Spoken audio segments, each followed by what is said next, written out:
ဒီကနေ့ကဒီဇင်ဘာ22ဖြစ်ပါတယ်ဒီဇင်ဘာ22ဆိုတော့အမှန်နေ့ထူးနေ့နဲ့တခု1930ဒီဇင်ဘာ22မှာအင်္ဂလိပ်မြေချက်ကိုတော်လာတဲ့ဆရာဆန်တပုံထားတဲ့နေ့ကဒီနေ့ပါဒီဇင်ဘာ22ကဆရာဆန်တပုံစထက်ထားတဲ့နေ့ဒီနေ့ပါနောက်ကျွန်တော်တို့ချစ်ခင်လေးစားတဲ့ဆရာကြီးကိုလေးအဝကိုကြီးကွယ်လွန်တဲ့တလရောက်နေလည်းဖြစ်ပါတယ်ဒီဇင်ဘာ22နောက်ဒီဇင်ဘာ22ကကျွန်တော်ရဲ့ဝေးနေလည်းဖြစ်ပါတယ်ခုကျွန်တော်ခွန်ဒီဇင်ဘာ22ဆိုကျွန်တော်88ဖြစ်ပါတယ်နော်အဲ့တော့ကျွန်တော်ဒီကကလေးတွေရောကျောင်းသားလေးတွေရောအမှတ်တရကြရာလေးတစ်ပုဒ်ကိုရွတ်ပြတယ်အားလုံးလည်းနားလည်တယ်အားလုံးလည်းပျော်ရွှင်သွားမယ်ကြရာလေးပါကြရာလေးနာမည်ကလက်ဆောင်ဆိုတာဖြစ်ပါတယ်ဒီကြရာလေးကိုရွတ်ဖွဲ့သူကတော့ကျွန်တော်ရဲ့မိတ်ဆွေကိုယ်လုံးကြရာစီအောင်မွန်ချုံးနေဖြစ်ပါတယ်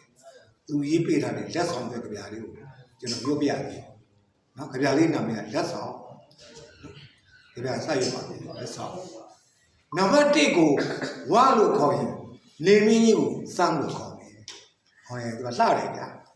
နံပါတ်1ကိုဝါလို့ခေါ်ရင်နေမင်းကြီးကိုစမ်းလို့ခေါ်တယ်ဟာကျွန်တော်သိတော့ကြတယ်နံပါတ်2ကိုတူးလို့ခေါ်ရင်မင်းတို့ကြောင်းကိုစကူးလို့ခေါ်တယ်ဟာတော့ကြတယ်ဗျာကျွန်တော်နံပါတ်2ကိုတူးလို့ခေါ်ရင်မင်းတို့ကြောင်းကိုစကူးလို့ခေါ်တယ်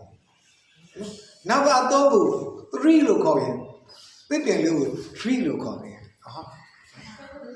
နံပါတ်4ကိုဖိုးလို့ခေါ်ရင်တကားကြီးကိုဒိုးလို့ခေါ်တယ်ဟောကြနံပါတ်4ကိုဖိုးလို့ခေါ်ရင်တကားကြီးကိုဒိုးလို့ခေါ်တယ်နံပါတ်5ကိုခိုက်လို့ခေါ်ရင်စော်လေးကိုကိုက်လို့ခေါ်တယ်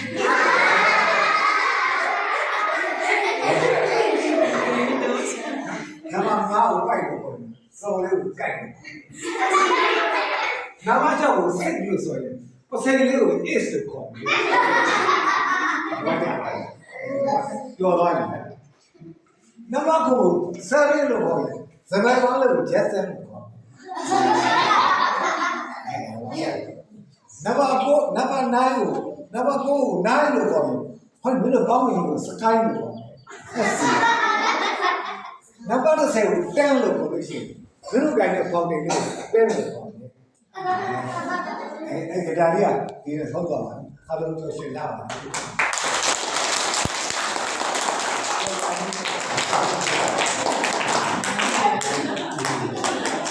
အဲ့ဒီတော့ဒီလေးတွေတော့ဒါမှမဟုတ်